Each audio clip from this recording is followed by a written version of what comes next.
শুধু বারবার কেমন যেন তিক্ততার সহিত একটা কথা বারবার উচ্চারণ করে।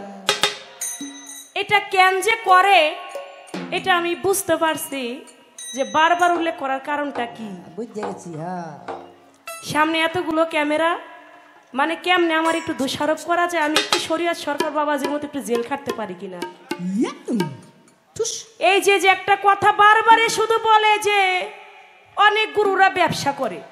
আচ্ছা, আমার কথাটা কি এমন ছিল? না,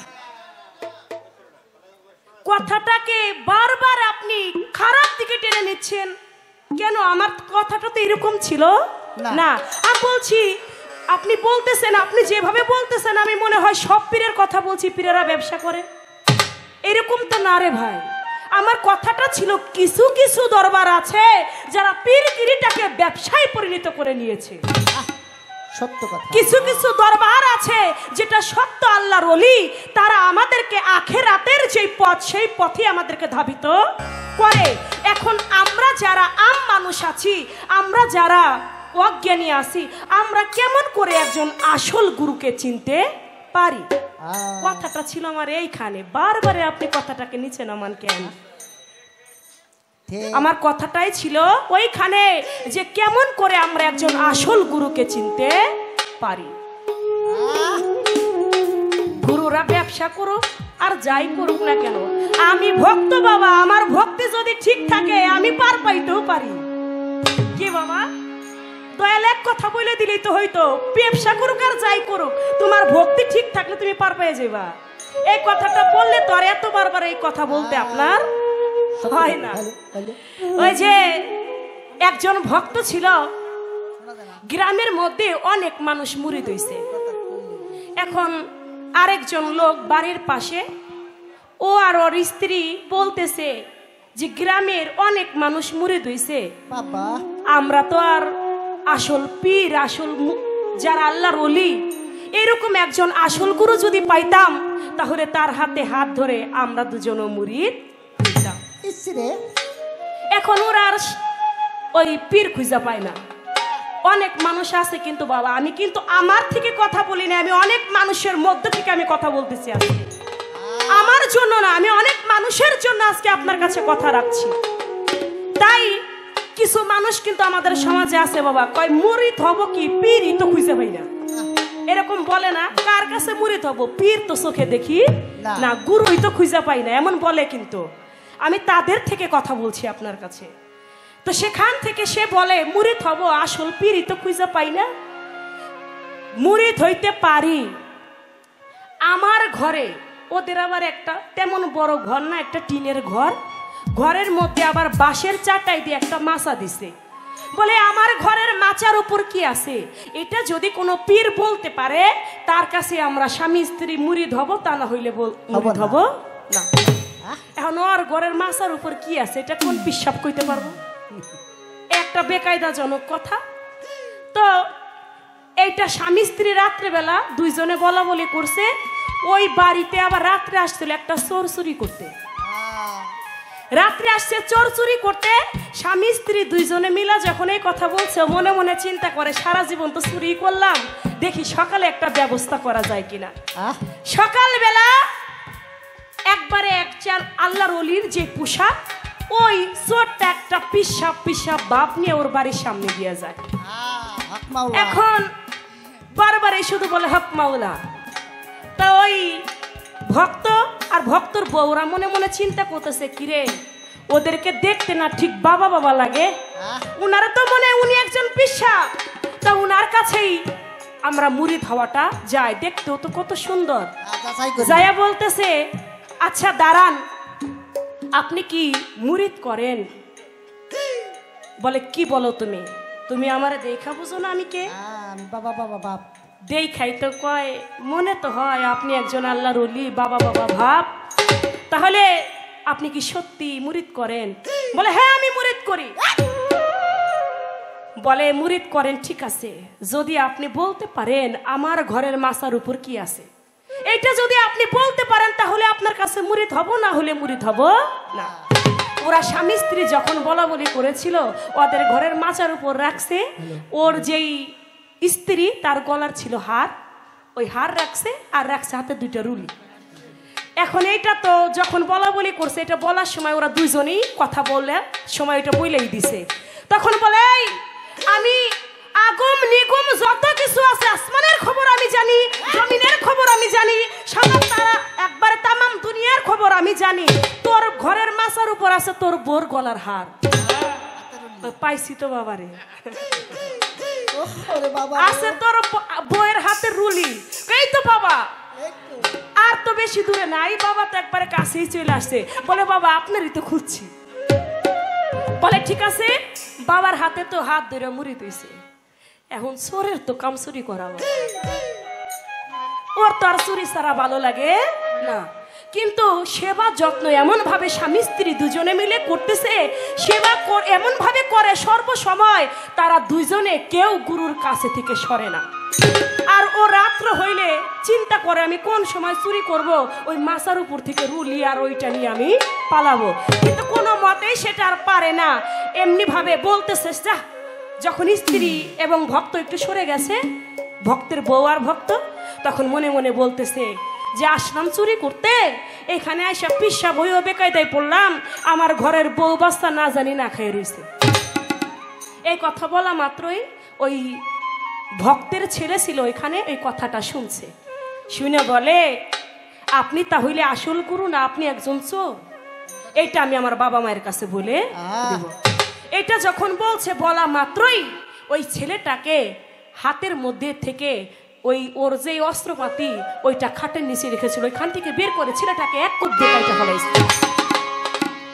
যখন কাইটা ফেলাইছে, কাইটা ফেলানোর পরে এখন বলতেছে, বাবা আপনি কি করলেন?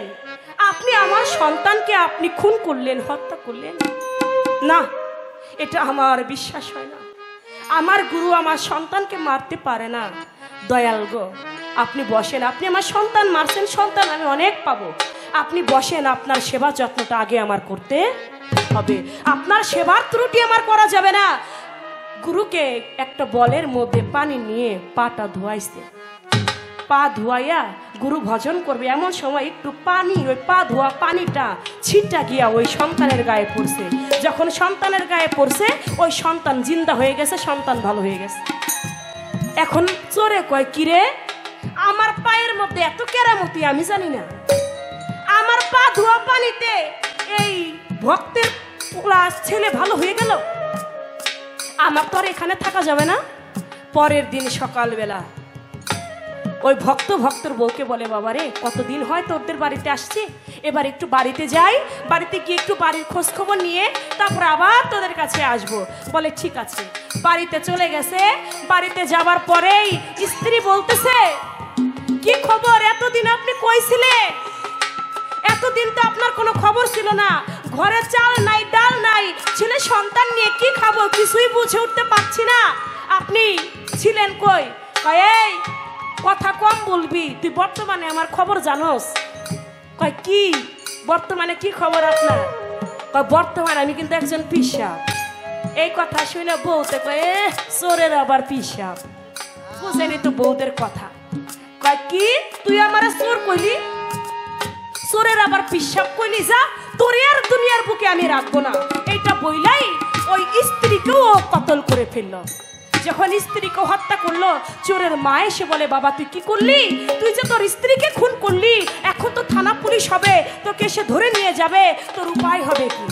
এরই মধ্যে লোক জানাজানি হয়ে যায়। থানা থেকে পুলিশ আসে। পুলিশ এসে ওই চোরকে ধরে নিয়ে ওই ভক্তের বাড়ির সামনে দিয়ে যায়। ওই ভক্ত দেখতে পায়, দেখা দৌড়ে আসে। আইসে বলে, কি ব্যাপার, আপনারা আমার দয়ালকে নিয়ে কোথায় যাচ্ছেন? এটা তোর দয়াল? চোরের সঙ্গভঙ্গ নিশ্চয়ই চুরি হয়। এও তুইও মনে হয় খুব ভালো একটা লোক না, তুই আসছিস এর কাছে? বলে হ্যাঁ উনি আমার দয়াল। বলে তোর গুরুমাকে ও হত্যা করছে। এটা আমি বিশ্বাস করি না। আমার দয়াল যদি হত্যা করে থাকে, খুন করে থাকে, আমার দয়ালই পারবে ভালো করতে। বলে কেমনে ভালো করবে? বলে তখন ওই চোর বলে, স্যার এটা কোনো ব্যাপার না, আপনি আমার একটু ছাড়েন, দেখাই কেমনে ভালো করা যায়। চোরে কি করছে, ওই নিজের পা দুইটা সুন্দর করে ধুইছে, ধুয়ে ওই পানি বোর উপর দিয়া ছিটা। একবার ছিটায় ভালো হয় না, আর বাঁচে না, জিন্দা হয় না। দুইবার ছিটায় আর ভালো হয় না, তিনবার ছিটায় আর ভালো হয় না। না হওয়াতে পুলিশে কয়, তুই তো শালার একটা ভণ্ড রে, তুই তো একটা ভণ্ডামি শুরু করছিস। সাথে করে নিয়ে যায়। এবার ভক্ত বলে, দাঁড়ান স্যার, আমার দয়াল মারছে, আমার দয়াল ভালো করতে পারবে। গুরুচরণে একটা ভক্তি দিয়া, বাজানের কি কর্ম করিল, ওই পা দুইটা সুন্দর কইরা ধুয়াইয়া দিল। গুরুর চরণে একটা ভক্তি দিয়া ওই পা দুইটা সুন্দর করে ধুয়ে ওই পা ধোয়া পানিটা আবার যখন ওই স্ত্রীর উপর দিয়ে ছিটিয়ে দিল, ওই গুরু মা তখন ভালো হইয়া গেল। দয়াল রে, আমি আমার ভক্তির গুণে, আপনি যাই হন না কেন, আমি আপনাকে আমার করে নেব। আমার ভক্তি যদি থাকে, আপনি যাই হন না কেন, আপনাকে আমি আমার করে আমি নেব। কিন্তু আমার দয়াল বলেছিল একটা কথা, আমি নাকি বলছি কাম নিবারণ করা যায় না। এই কথাটা বললে কতগুলা কথা বললো। আচ্ছা, আমি কি এই কথাটা বলছিলাম দয়াল, আপনার জার্নিটা আজকে বেশি হইয়া গেছে তো, এই জন্য কেমন কেমন জানি বলতেছেন, খেয়াল থাকে না আর কি, মুরব্বী তো। এ মুরব্বি, বাবা আমি বলছিলাম কাম, এটা যদি নিবারণ হয়, যদি হইতো, তাহলে আমার বড় পীর আব্দুল কাদের জিলানীর তার 49 জন সন্তান কেন হইল? তাহলে কাম ঠিকই কামের জায়গায় থাকে, আল্লাহর ওলিগণ যারা তারা আয়াতে নিয়ে নিতে পারে। আমি কথাটা বলছিলাম এই জায়গায়, আল্লাহর ওলিগণ যারা তারা কামকে নিজের আয়াতে আনতে পারে, যেটা আমরা পারি না। তাই আমরাও যেন আয়াতে নিতে পারি, সেই কর্ম কৌশলটা আজকে গুরু আপনি আমাদের শিখাই দিয়েন। নিবারণের কথা আমার বলা হয় নাই। যেই কাম গুরুজনেরা তারা আয়াত্তে নিতে পারে, তারা নিজের করে নিতে পারে, কামকে যেভাবে পরিচালনা করে কাম ঠিক সেভাবেই পরিচালিত হয়। ওই কামটা আমরা যারা শিষ্য আছে আমাদেরকে শিক্ষা দিবেন, আমরাও যেন কামকে যেদিকে পরিচালিত করব কাম সেদিকেই পরিচালিত হবে। আমাদের এত পিতৃধন নষ্ট হবে না। যে ধনে আমরা আসলাম সেই ধনে আমরা নষ্ট করে ফেলছি। আমরা তো হত্যাকারী হয়ে যাচ্ছি, আমাদের কি উপায় হবে না? আমরা সেই হত্যাকারী হতে আমরা একজন ভালো হতে চাই, আমরা সেই হত্যাকারীর খাতায় নাম লেখাতে চাই না। ওই পিতৃধনকে হত্যা করতে করতে আমরা হয়ে গেছে হত্যাকারী। আপনি বলবেন সেই কামকে সুপথে পরিচালিত করার মন্ত্রটা কি? এই একটা কথা আপনার কাছে আমার রইল।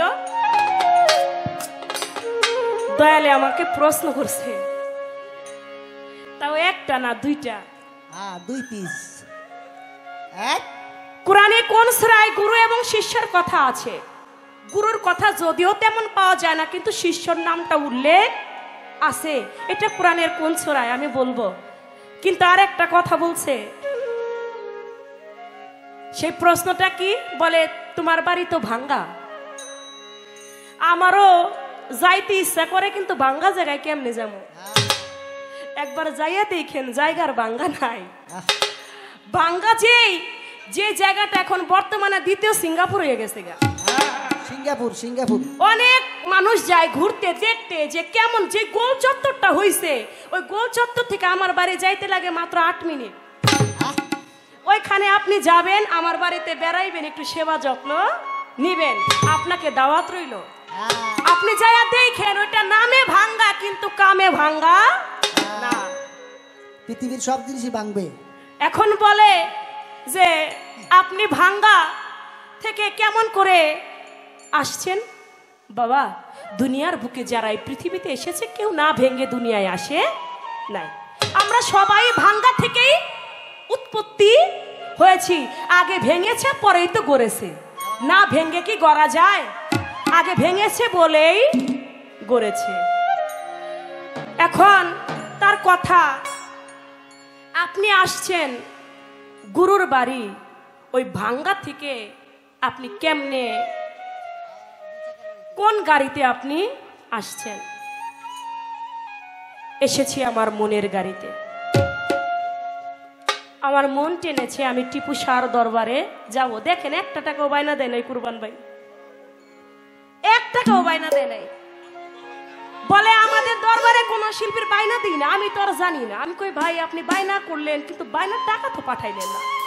কই চন্দ্রা সরকার, আপনি হয়তো জানেন না আমাদের দরবারে যত বড় শিল্পী আনি না কেন কাউকে আমরা বায়না দেই না।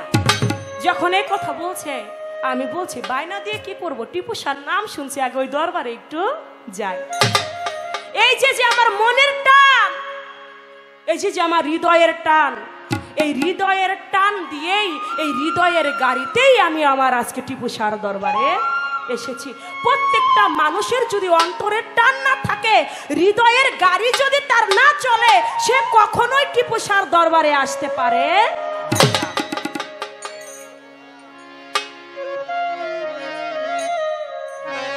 এবার একটি গান আমি রাখি আমার দয়ালের কাছে, আশা করি সুন্দরভাবে আমাদের বোঝাবেন।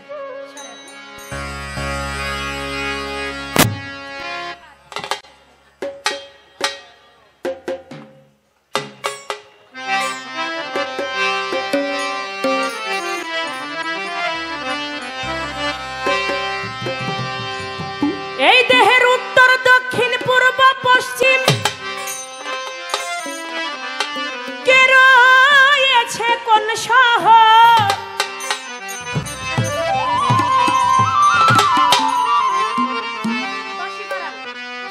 উত্তর দক্ষিণ পূর্ব পশ্চিম কে রয়েছে কোন শহর? কেমনে ঠিক রাখি দয়াল আমার এই দেহ ঘর?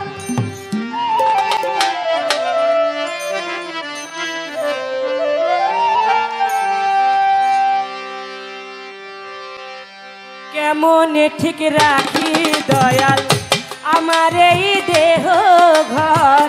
কেমনে ঠিক রাখি দয়াল? দেহের উত্তর দক্ষিণ পূর্ব পশ্চিম, উত্তর দক্ষিণ পূর্ব পশ্চিম কে রয়েছে কোন শহর আমার? কে রয়েছে কোন শহর? কেমনে ঠিক রাখি দয়াল আমার এই দেহ ঘর? কেমনে ঠিক রাখি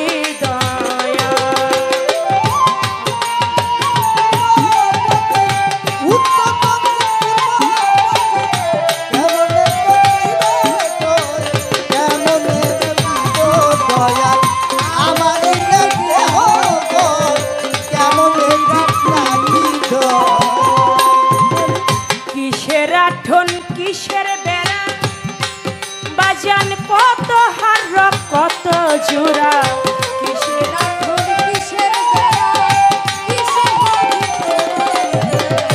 কিসের আঠন কিসের বেড়া, কত হার কত জোড়া? কিসে ঠিক রবে যে হারা, কিসে ঠিক হবে যে হারা, কিসে ঠিক রবে যে হারা? আলো হবে আধার ঘর আমার, আলো হবে আধার ঘর। কেমন ঠিক রাখি দয়াল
দক্ষিণ পূর্ব পশ্চিম, কে রয়েছে কোন শহর, কেমনে ঠিক রাখি দয়াল আমার এই দেহঘর।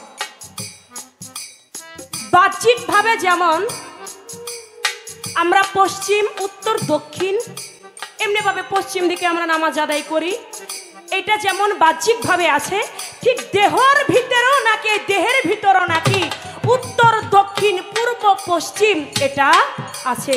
কিন্তু আমার এই মানব দেহের পশ্চিম কোনটা এটা আমি চিনি না। এই মানব দেহের পূর্ব কোনটা, পশ্চিম কোনটা, উত্তর কোনটা, দক্ষিণ কোনটা, এটা আপনি আমাদেরকে একটু বুঝিয়ে বলবেন। আমি কেমনে ঠিক রাখি দয়াল আমার এই দেহঘর। আমার এই দেহঘরটা যদি ঠিক না থাকে তাহলে তো আমার কোনো কিছুই ঠিক থাকবে না। আমার আল্লাহ পাক বলেছে, হে বান্দা আমি তোমাদেরকে 16 আনা দিয়ে এই দুনিয়ার মধ্যে পাঠিয়েছি। 16 আনা থেকে যদি 1 আনা কম পড়ে আমি রতি মাসাও ছাড় দেব না, কারণ রতি মাসা কম পড়িলে ডুবাইয়া মারবে জলে। দয়াল গো, আমার এই 16 আনাটা কি মানব দেহের, আমি কেমন করে 16 আনাটাকে ঠিক রাখবো? 16 আনার কম পড়লে নাকি আল্লাহ পাক ছাড় দিবে না। তাহলে 16 আনাটা কেমন করে পরিপূর্ণ রাখা যায়? কেমন করে আমার 16 আনা ঠিক থাকবে? 16 আনাটা কি?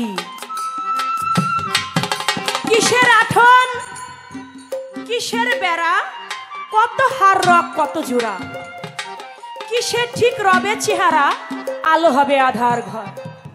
আমি চন্দ্রা, এখন আমার বয়স চলতেছে 26 বছর। এখন আমার যে চেহারা, আমার বয়স যখন 50 বছর হবে, আমার 50 বছরের সময়ে যেন আমার এই চেহারাটাই থাকে। আমার চেহারা যেন না ভাঙে, সেই কর্মটা কি? কতজনের চেহারা ভাঙ্গে একবারে আসার মতো হয়ে গেছে, একবারে চাপা চুপা ভাঙ্গা লাইগে গেছে। দয়াল, আমার এই 26 বছরে আমি চন্দ্রা যেমন, আমি 50 বছরে যেন আমার রূপ চেহারাটা এমনই থাকে।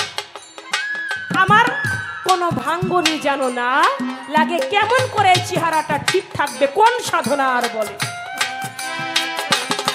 কোন বর্ণ হইলে উদয় সমন এসে বাঁধবে আমায়, তখন দিব কাহার দুহাই, ভয়ে কাঁপে এই অন্তর।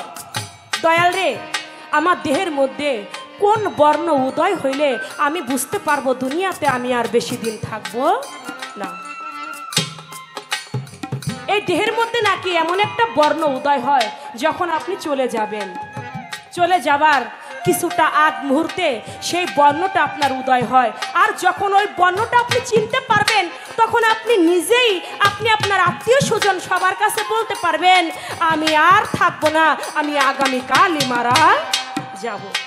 আপনি বলবেন এই দেহের মধ্যে কোন বর্ণটা উদয় হইলে আমি আমার মৃত্যুর কথা আমি নিজেই বলতে পারবো।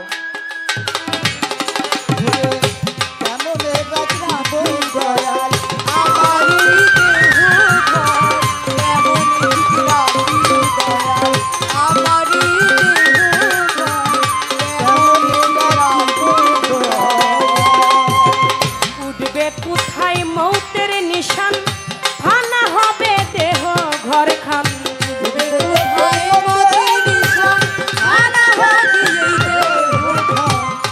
আমার কোথায় মরণ হবে আমরা কেউ জানি না, গুরুজনেরা নাকি জানে। আমার কখন কোথায় মরণ হবে এটা আমরা সাধারণ মানুষ এটা বলতে পারি না, কিন্তু গুরু যারা তারা নাকি বলতে পারে আমার কখন মৌতের নিশান, মরণের নিশান আমার উঠবে। তাই বলেছে কখন উঠবে মরণের নিশান, আমার ফানা হবে দেহ ঘর খান। কখন উঠবে মরণের নিশান, ফানা হবে কখন উঠবে মরণের নিশান, ফানা হবে দেহ ঘর খান। সাই জ্যোতির্মন হয় পেরেশান, সাই জ্যোতির্মন হয় পেরেশান, সাই জ্যোতির্মন হয় পেরেশান। ময়রা কেমনে হয় মোর দয়াল, ময়রা কেমনে হয় মোর, কেমনে ঠিক রাখি দয়াল আমার এই দেহ ঘর,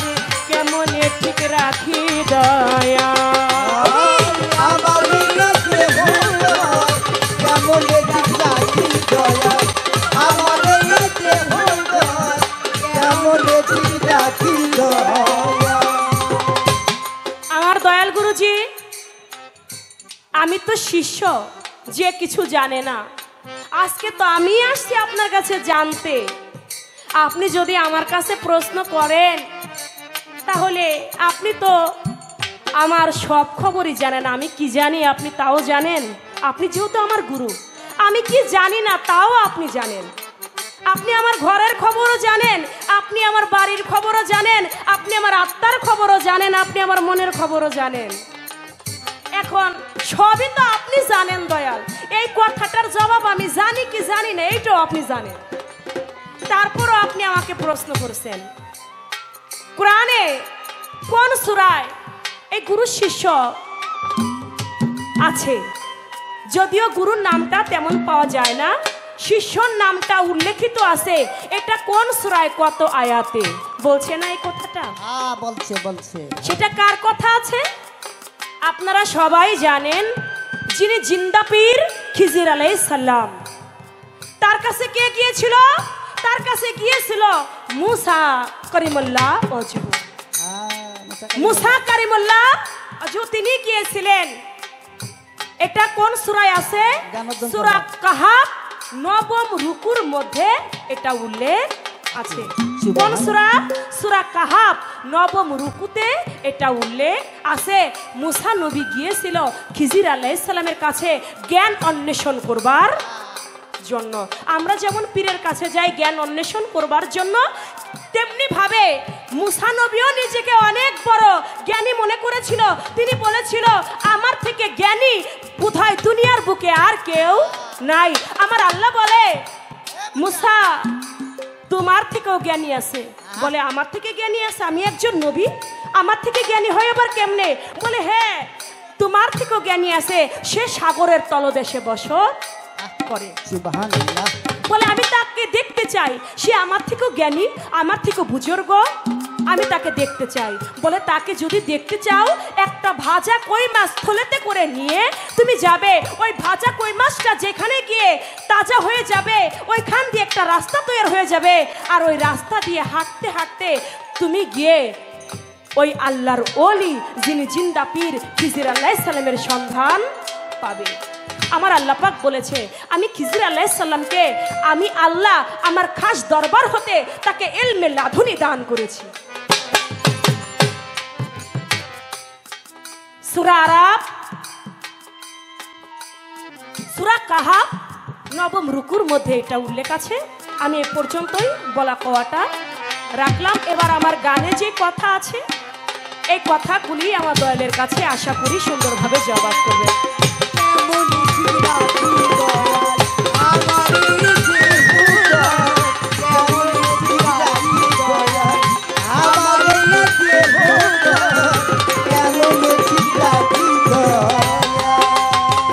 উঠবে কোথায় মরণ নিশান আমার, ফানা হবে দেহ ঘর খান।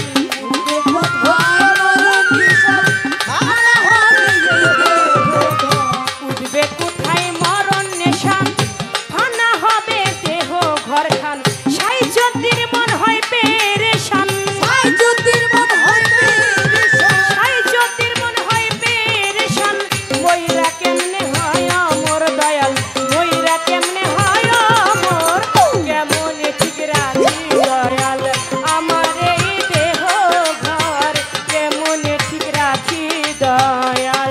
এই দেহের উত্তর দক্ষিণ পূর্ব পশ্চিম, উত্তর দক্ষিণ পূর্ব পশ্চিম, কে রয়েছে কোন শহর বলো, কে রয়েছে কোন শহর, কেমন ঠিক রাখি দয়াল আমার এই দেহ ঘর, কেমন ঠিক রাখি দয়াল আমার এই দেহ ঘর, কেমন ঠিক রাখি দয়াল আমার এই দেহ ঘর, কেমন ঠিক রাখি দয়াল।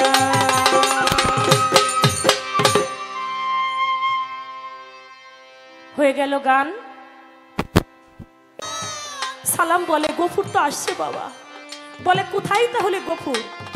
বলে, বাড়ির ভিতরে অনেক ভিড় ছিল, গফুর 10 টাকা নজরানা আনছে বলে ভিতরটা অনেক রাগ হয়েছিল।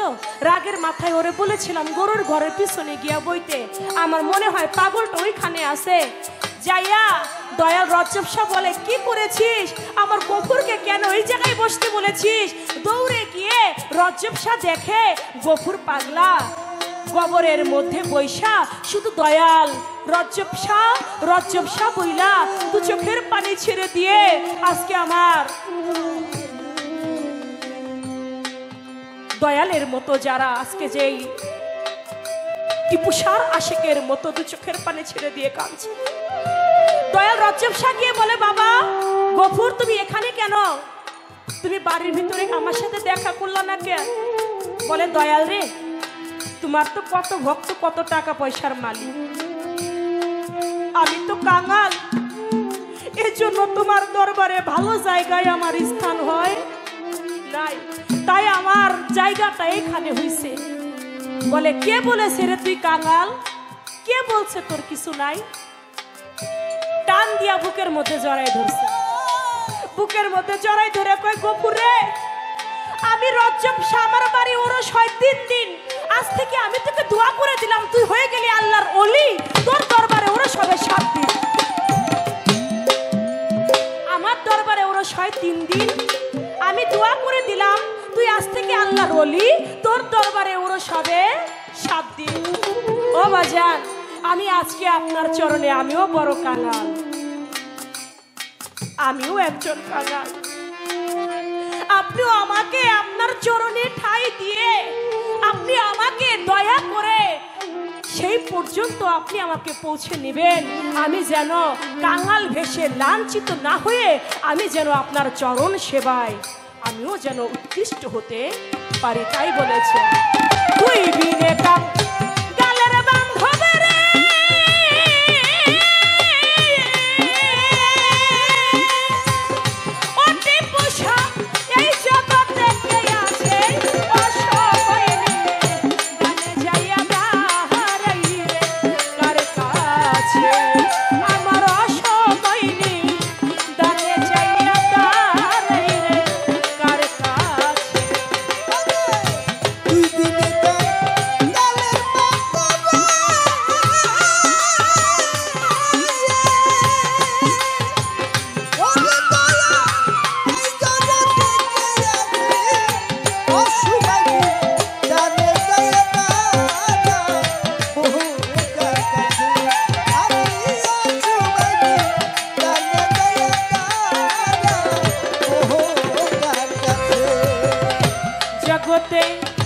দুঃখের বুঝা নামাবো কোথায়?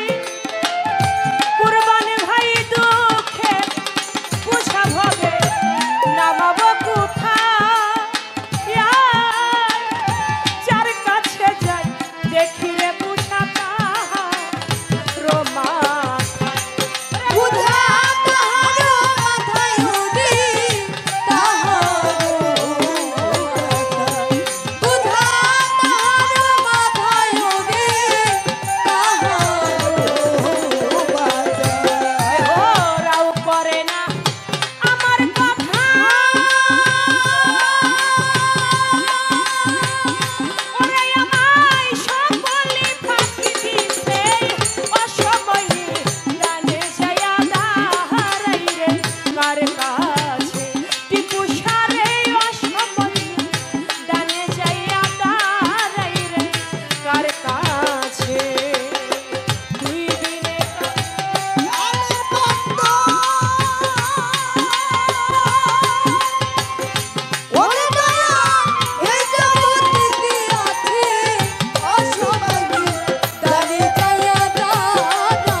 ভাই দিন যায় অবসান, এইভাবে দিনে দিনে দিন যায় অবসান, হাত ধরে কে তুইলা নিবে আসিলে নিদান।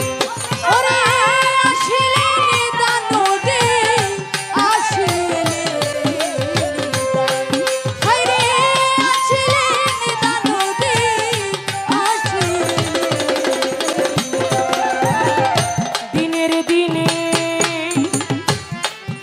আমার বৈরা বরি আমার রৌশন চাল বাজার দিন যায় বসা পাথরেকে তুইলা নিবে আসি রে নিদান ওরে ওই চিন্তায় বা উল রহমান ওরে দেখো ঘর বাড়ি ছেড়ে গেছে অসময় নিদানে যাইয়া দাঁড়াই রে কার কাছে আমি অসময় নিদানে যাইয়া দাঁড়াই রে কার কাছে ওরে তুই বিনে কাক গালের বান্ধা বনিশারে পিকুষা বাবা এই জগতে কে আছে অসময় নিদানে যাইয়া দাঁড়াই রে কার কাছে ওরে আমার অসময় নিদানে যাইয়া দাঁড়াই রে কার কাছে আমার অসময় নিদানে যাইয়া আমি দাঁড়াই রে কার কাছে।